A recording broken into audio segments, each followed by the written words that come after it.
Moco Buku Channel. Assalamualaikum warahmatullahi wabarakatuh. Memperluas partisipasi. Dengan akses yang mudah, maka diharapkan partisipasi masyarakat dapat ditingkatkan. Salah satu partisipasi yang ingin diperluas adalah terhadap acara dan kelangsungan hidup angkringan. Berkaitan dengan upaya itu, sebenarnya pernah ada kartu request lagu yang bisa dibeli masyarakat, sehingga partisipasi masyarakat bukan hanya pada pilihan lagu, akan tetapi dukungan dana melalui pembelian kartu request.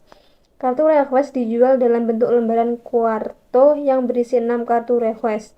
Melalui kartu itu, pembeli bisa menuliskan nama lagu, pengirim, dan dikirim untuk siapa, ditambah sapaan atau ucapan singkat. Di sisi kanan kertas folio yang berisi 6 kartu seperti di atas, terdapat bagian yang dapat digunting dan terdiri dari kotak kosong untuk diisi nama pendengar dan kotak yang tertulis di dalamnya. Tukarkan potongan kartu pendengar ini dengan bingkisan dari radio angkringan yang diundi setiap 2 minggu sekali. Pemenang undian akan diumumkan lewat buletin dan radio angkringan. Dengan membeli kartu pendengar ini, Anda telah ikut membantu kelangsungan hidup radio angkringan. Melalui kartu pendengar tersebut, selain dapat berpartisipasi dalam memilih lagu dan menarik pendengar lain, warga juga dapat berpartisipasi untuk kelangsungan angkringan. Dana yang dimiliki angkringan biasanya digunakan untuk melengkapi kebutuhan ATK dan perbaikan teknis peralatan. Pemeliharaan dan perbaikan teknis peralatan merupakan kebutuhan yang menggunakan paling banyak membutuhkan dana.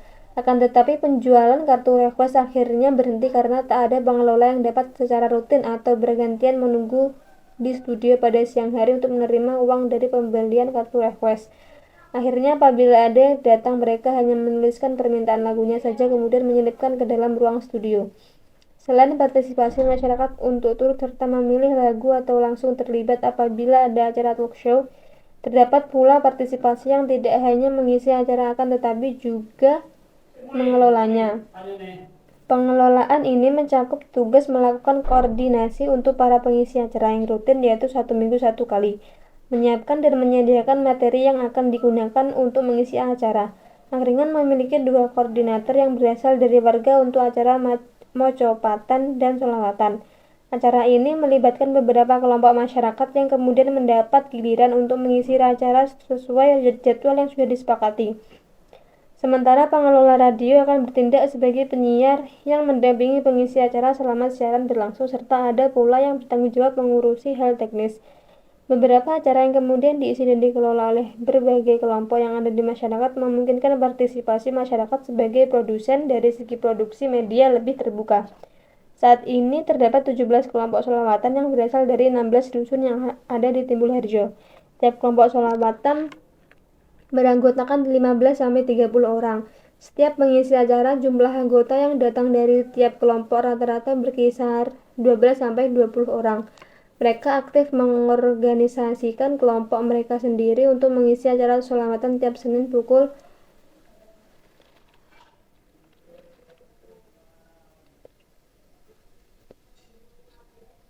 7 sampai 10 malam. Tiap memiliki ketua kelompok dan dipimpin oleh seorang koordinator bernama Eli Yuwanto. Selain kelompok sholawatan, terdapat pula kelompok mocopatan yang terdiri dari sekitar 15 orang yang mengisi acara mocopatan. Setiap Rabu malam tiap bergiliran melakukan tembang-tembang Jawa dari pukul 7 hingga pukul 9. Apabila anggota yang datang kurang dari 10 orang, biasanya tiap orang mendapat 2 kali giliran untuk melakukan tembang yang dipilihnya. Acara-acara hiburannya sesuai dengan keinginan dan pilihan para pendengar diharapkan dapat mengundang atau meningkatkan partisipasi masyarakat, baik sebagai pendengar maupun pengisi acara atau sekedar mengemukakan gagasan tentang isi acara. Upaya untuk meningkatkan partisipasi masyarakat juga terus ditingkatkan, diantaranya dengan mengembangkan stasiun bergerak.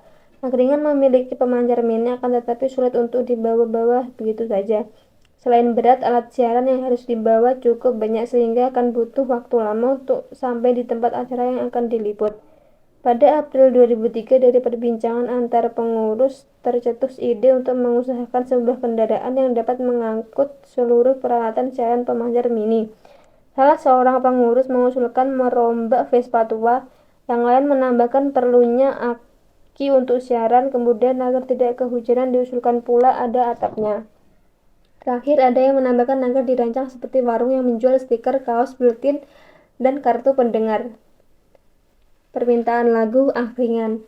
Pada pertemuan berikutnya, mereka mendiskusikan nama untuk stasiun bergerak tersebut. Beberapa nama muncul, yaitu angkringan putar, angkringan keliling, angkringan wirawiri, angkringan worowiri. Setelah berdiskusi, akhirnya nama angkringan worowiri dipilih menjadi nama stasiun bergerak yang direncanakan tersebut. Setelah itu, mereka juga menghitung-hitung biaya yang dibutuhkan untuk mewujudkan ide tersebut, dan ternyata mencapai 4,5 juta. Berawal dari uang kas 320.000 ditambah pinjaman lunak dari simpatisan, angkringan menggalang dana melalui penjualan t-shirt baik ke warga Timbuharjo melalui email ke simpatisan yang ada di berbagai daerah, serta beberapa orang yang kebetulan mengunjungi angkringan edisi Worowiri 2003. Pada September 2003, angkringan berhasil membeli sebuah Vespa tua. Bermodal motor Vespa tua, mereka memodifikasinya menjadi stasiun bergerak yang dilengkapi perangkat siaran. Studio bergerak yang bernama angkringan Worowiri kemudian dapat dilakukan siaran langsung dari berbagai tempat kejadian di sekitar Timbuharjo. Dengan beroperasinya stasiun bergerak angkringan Worowiri, maka telah lahir angkringan generasi ketiga setelah buletin dan radio angkringan. Sayang sekali, saat penelitian ini dilakukan 2006, stasiun bergerak ini sudah tidak ada lagi karena radio angkringan sempat mengalami kesulitan berkaitan dengan kerusakan beberapa alat teknis, sehingga Vespa tersebut harus dikorbankan demi kelangsungan angkringan. Akan tetapi, ketua angkringan saat itu berniat akan kembali mengusahakan studio bergerak tersebut meski masih dalam penjajangan. Dia sudah sempat bertanya atau mencari Vespa yang dibutuhkan dana dan harganya sekitar 1.500.000. Akan tetapi belum dibahas bersama dan dijadikan program saat ini. Begitu pula dengan buletin yang telah berhenti terbit sejak tahun 2004.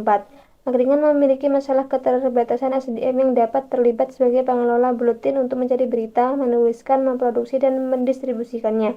Dalam sebuah perbincangan dengan salah seorang pendiri dan pengurus, tercetus niat mereka untuk membuat mading di dusun-dusun.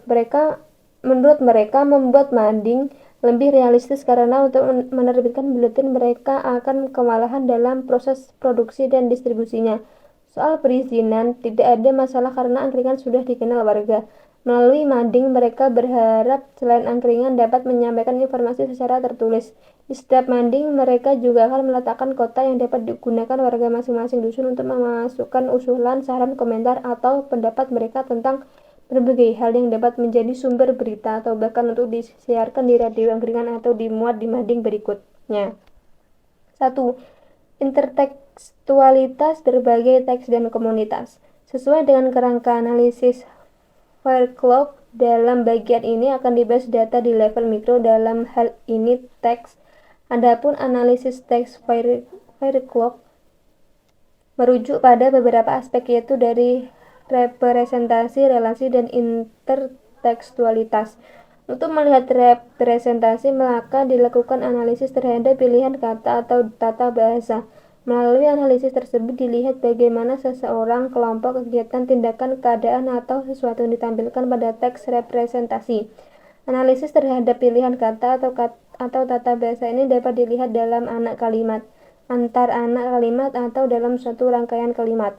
Selain itu, dalam analisis teks ini dilihat juga bagaimana partisipan dalam media, misalnya reporter, penyiar, pembaca, atau pendengar, dan partisipan publik, tokoh-tokoh yang dirujuk di dalam teks, berhubungan dan ditampilkan dalam teks. Analisis tentang relasi ini berusaha mengungkapkan bagaimana identitas angkringan dalam teks pemberitaan atau bagaimana angkringan mengidentifikasi dirinya dalam berita. Selain melakukan analisis teks dalam hal representasi dan relasi terhadap teks, juga dilakukan analisis intertekstualitas. Melalui analisis ini, maka dianalisis pula bagaimana wartawan angkringan menampilkan suara dan pandangan banyak pihak serta pandangannya sendiri dalam teks yang diproduksinya. 2. Ragam teks dalam angkringan. Berbagai teks yang disiarkan angkringan mencakup beberapa bentuk dan isu yakni seni, budaya, agama, sosial, ekonomi, dan politik. Menurut salah seorang pengelola angkringan, seluruh teks tersebut sudah dikaitkan atau lebih dibumikan sesuai dengan nilai-nilai, situasi, kondisi, dan kebutuhan masyarakat Timbulharjo. Sebelum memaparkan berbagai teks yang termuat dalam program siaran radio angkringan, saya memaparkan teks yang tertulis dalam pengantar redaksi terbitan pertama Buletin Angkringan atau biasa disebut juga dengan istilah editorial. A. Editorial angkringan. Teks ini penting dipahami karena mempresentasikan perspektif yang mendasari muncul atau beroperasinya angkringan sebagai buletin yang kemudian berkembang menjadi radio angkringan. Ideologi radio angkringan tidak berbeda dengan apa yang dimuat dalam pengantar redaksi terbitan pertama buletin tersebut. Karena itulah pengantar redaksi ini kemudian dibingkai dan kemudian dipasang di dinding studio angkringan. Ini suatu upaya untuk mengingatkan pengelola dan juga sebagai informasi bagi siapapun yang berkunjung ke radio tersebut. Isi teks tersebut menjiwai kemunculan angkringan dan kemudian bagaimana seharusnya angkringan sebagai media beroperasi.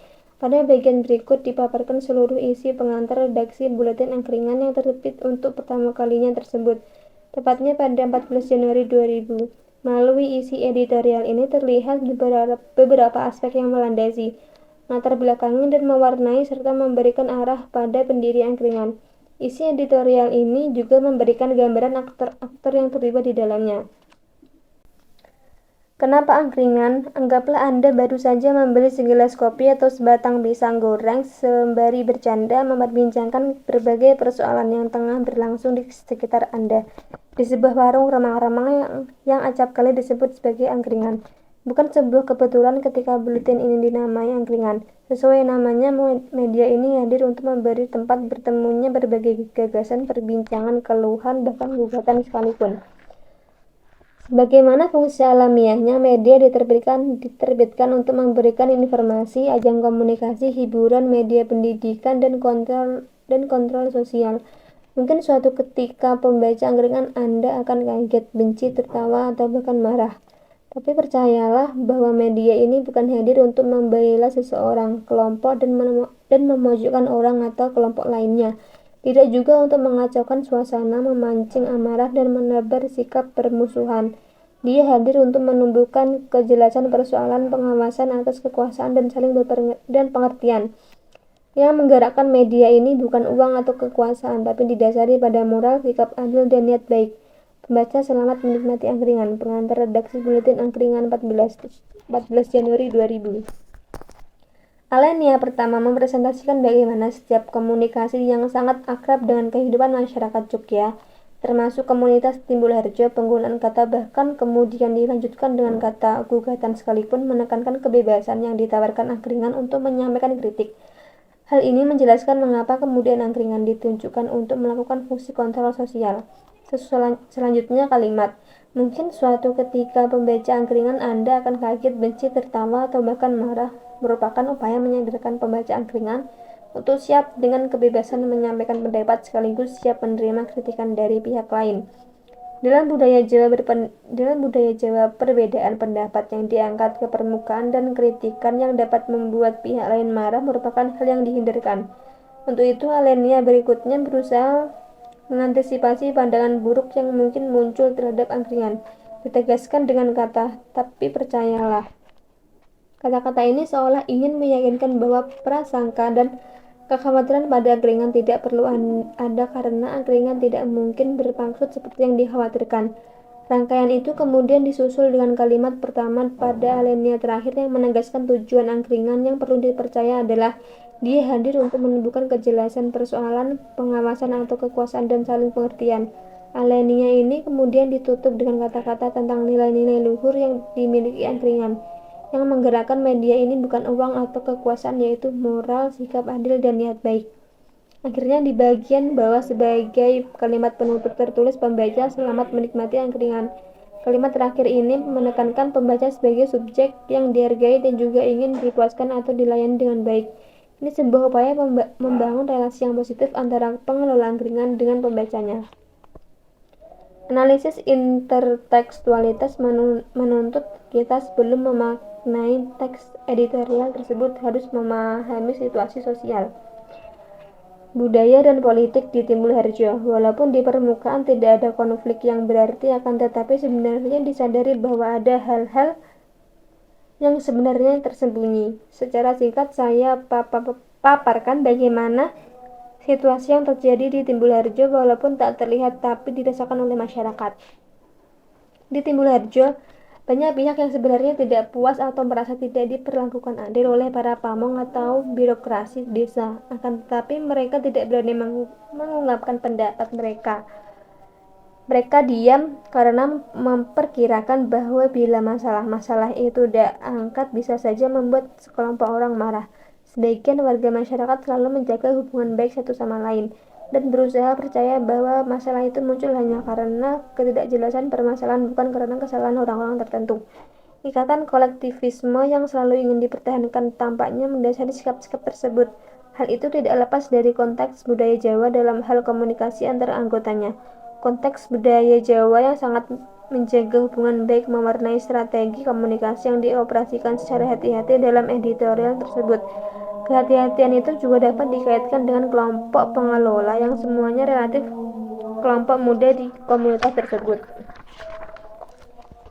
Sementara yang ingin dikritisi atau disadarkan adalah kelompok tua dari komunitas tersebut. Walaupun begitu secara halus akan tetapi tegas, editorial tersebut mengungkapkan keberpihakan pengelola pada kepentingan masyarakat untuk memperoleh keadilan. B. Jingle.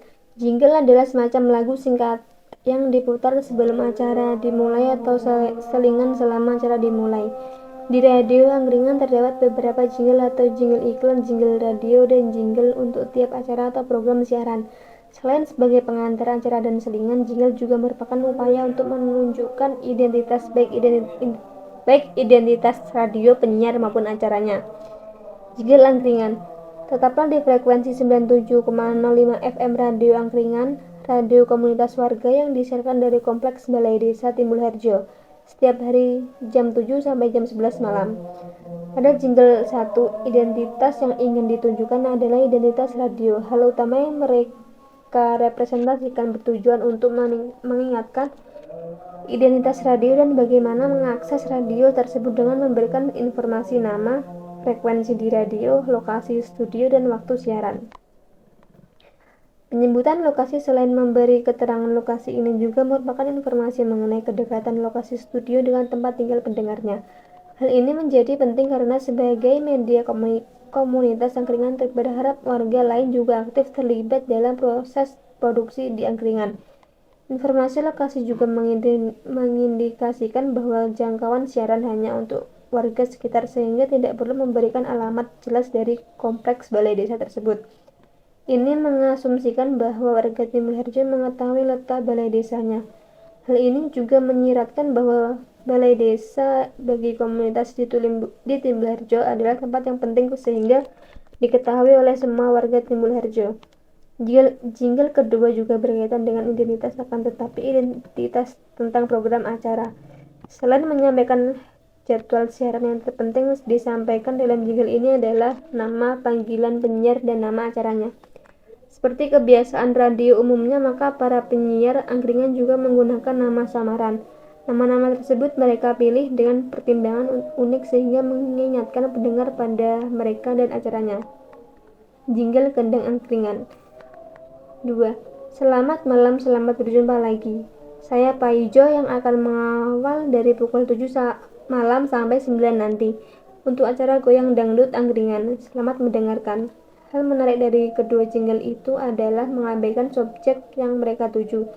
Secara gramatikal, kalimat tersebut meniadakan subjek yang mereka tuju, padahal hal itu tampaknya mengaruh pada pola radio siaran komersial atau pola-pola siaran umum dari media mainstream yang berusaha membuat kalimat seefisien mungkin.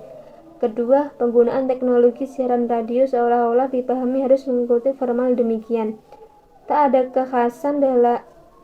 kekhasan radio komunitas di mana pengelola sebenarnya merupakan bagian komunitas pendengarnya.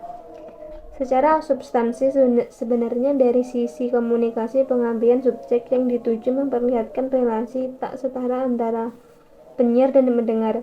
Pengabaian subjek yang dituju juga memperlemah relasi yang dibangun dalam sebuah proses komunikasi. Format jingle berikutnya tampak dibuat secara berbeda dan juga dengan tempo lebih lambat. Jingle angkringan buat pacarku. 3. Wargaku hanyalah dirimu yang selalu kurindu. Setiap waktu kuinginkan selalu menghibur dirimu. Ku percaya kepadamu. Kawanku, kirimkanlah selalu salam serta rindu buat pacarmu. Dia akan merasa gembira selalu. Percayalah kepadaku, aku ingin kalian semua tersenyum. Senyum manismu selalu kurindu, aku ingin kalian semua tertawa.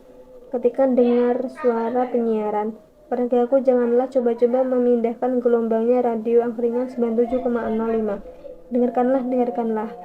Berbeda dengan jingle 1 dan 2, jingle ini lebih menekankan relasi yang akrab antara radio dan pendengarnya. Ini juga berupaya mendeskripsikan tujuan radio tersebut. Dalam jingle ini, subjek yang dituju menjadi sosok yang penting. Bahkan orang terdekat subjek pun diperhatikan. Akan tetapi penggunaan kata wargaku kemudian disusul kata dirimu dalam bahasa Indonesia sebenarnya merupakan penjelasan yang tidak tepat. Warga adalah menunjukkan subjek majemuk, sementara dirimu merupakan kata ganti subjek tunggal. Jingle ini menjadi tidak jelas sedang membangun relasi dengan subjek sebagai komunitas atau subjek sebagai personal. Penggunaan kata wargaku memiliki ciri khas dan unik yang berbeda dengan sebutan pendengar. Warga mengacu pada keanggotaan kelompok berdasarkan keterikatan pada wilayah tertentu. Akan tetapi penyebutan khalayak yang digunakan di radio angkringan sebenarnya adalah kadang angkringan. Secara umum, kadang dalam bahasa Jawa berarti teman-teman atau sobat untuk menunjukkan hubungan yang akrab dan setara. Secara bergurau, salah seorang informan menyatakan kata itu digunakan biar kelihatan desonya gitu, hehehe, wawancara AM. Kemudian ketika kata senyum manismu digunakan, tampaknya jingle ini juga selain ditunjukkan pada subjek tunggal, seolah-olah ini ditunjukkan untuk pendengar perempuan. Hal yang sangat tidak konsisten dengan runtutan kata dan kalimat dalam jingle tersebut adalah digunakannya kata jangan coba-coba. Kata ini jelas menunjukkan bentuk ancaman dan tidak sesuai dengan kalimat lain yang nadanya memohon. Jingle keempat sangat terkait pada budaya pop yang tengah berkembang. Sheila on Seven adalah kelompok musik papan atas Indonesia yang berasal dari Yogyakarta. Jingle angkringan Sheila on Seven FM. Hai, saya Eros, saya Adam, kami dari Sheila on Seven. Selamat mendengarkan radio komunitas angkringan 107,8 FM. Saluran informasi warga Timbul Harjo.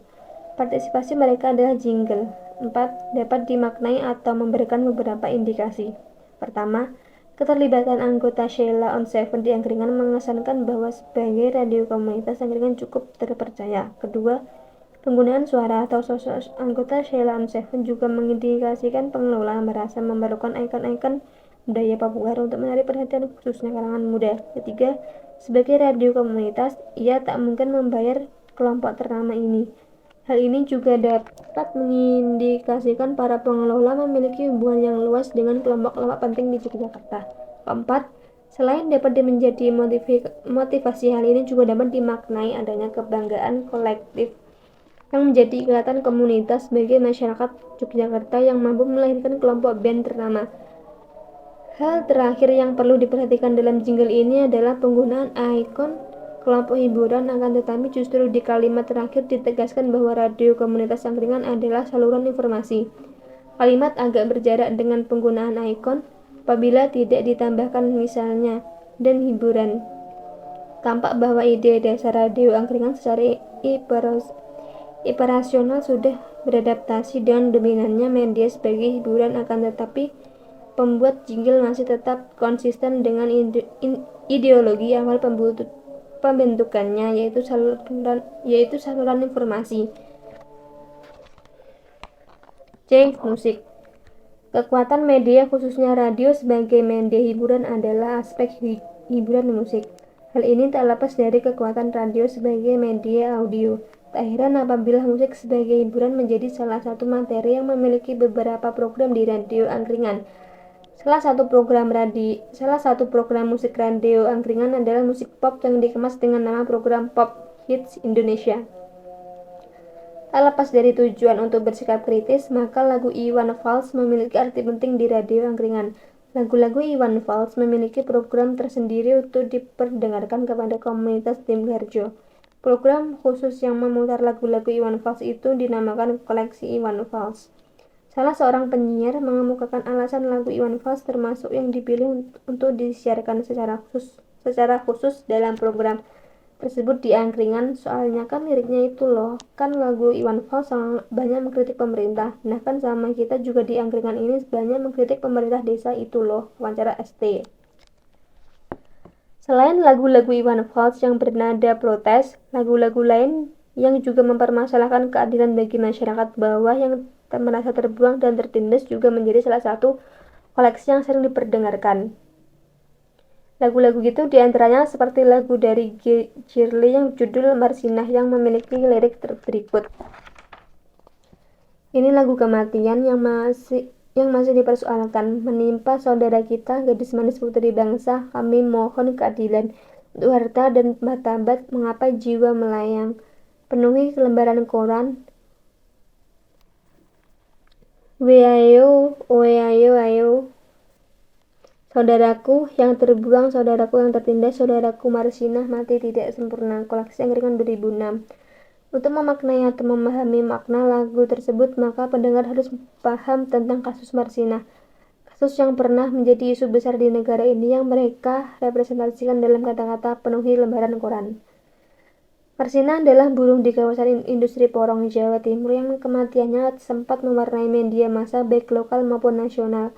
Kematian Marsinah menjadi berita besar karena terkait dengan aktivitasnya sebagai buruh yang memperjuangkan nasib sesama buruh. Situasi politik yang terkontrol pada masa Orde Baru seringkali melahirkan kekerasan terhadap para aktivis. Kematian Marsinah salah satu dari sekian pembungkaman yang sering dilakukan aparat militer atau kepolisian pada masa itu yang kemudian seringkali disebut oknum. Cara kerja mereka umumnya diawali dengan ancaman dan bila tidak berhasil dilanjutkan dengan penculikan, penyiksaan, dan beberapa dari nasib mereka berujung pada kematian atau hilang tak tahu rimbanya. Korban umumnya orang-orang yang lantang menyuarakan sikap kritis terhadap penguasa atau tak hentinya memperjuangkan nasibnya atau nasib kelompok-kelompok tertindas. Keberanian Marsinah yang berujung pada kematian tampaknya menjiwai banyak pihak yang memiliki bersikap kritis. Pilihan lagu ini untuk disiarkan di angkringan dapat dimaknai bahwa identitas itulah yang nampaknya ingin dilekatkan oleh pilihan lagu pengelola pada angkringan. Kedua, semangat untuk menjadi berani tampaknya juga ingin ditularkan pada komunitas Sibul Harjo lainnya. Lagu-lagu seperti ini jarang sekali muncul di radio komersial dan tak mungkin menjadi populer dalam hitungan bisnis mereka. Pada masa Orde Baru bahkan mungkin lagu seperti ini akan dihindari oleh pengelola media dengan alasan keamanan. Walaupun isunya menjadi isu nasional, lalu lagu ini hanya tersebar secara lokal atau di kalangan aktivis.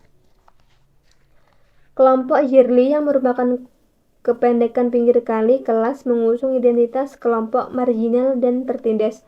Kritik atau gugatan yang diajukan sangat keras walau masih menghadirkan realitas ketidakberdayaan mereka seperti tampak pada kata kami mohon keadilan. Penggunaan kata mohon jelas sangat lemah dan merendah dibandingkan kata menuntut. Misalnya, ada dominasi yang dirasakan sehingga menjadikan mereka sebagai orang yang kritis pun hanya merasa pantas memohon. Bahkan untuk hak mereka yang seharusnya dipenuhi.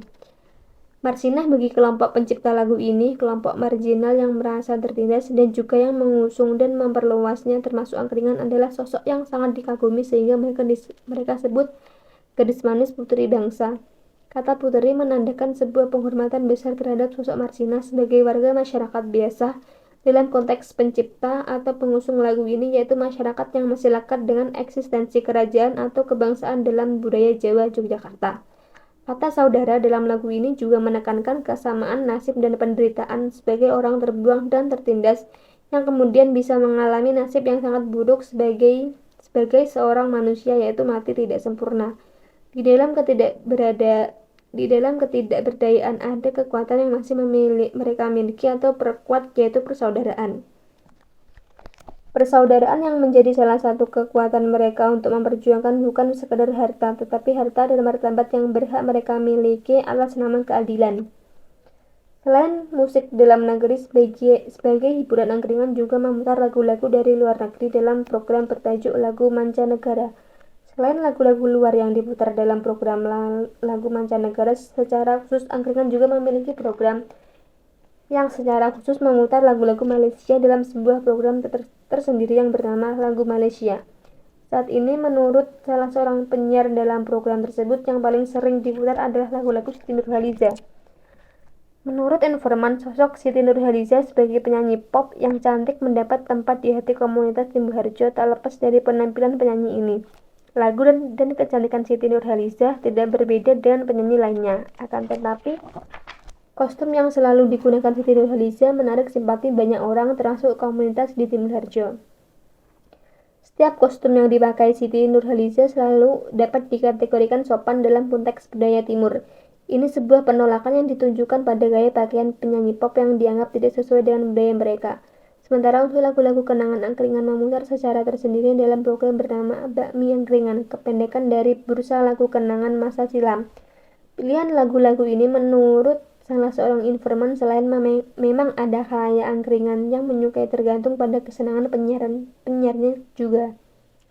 Selain memutar lagu pop Indonesia dan barat, angkringan juga memiliki lagu-lagu dangdut yang diputar dalam acara bernama Gedang Angkringan, yang merupakan kependekan Goyang Enak Dangdut Angkringan. Selain dangdut, ada juga lagu-lagu campur sari yang diputar dalam program Cakar Angkringan, kependekan Campur Sari Kagem Rencang Angkringan. Acara-acara ini selain memberikan hiburan juga berupaya lebih mendekatkan isi hiburan dengan kebutuhan atau selera komunitas di Timbuharjo.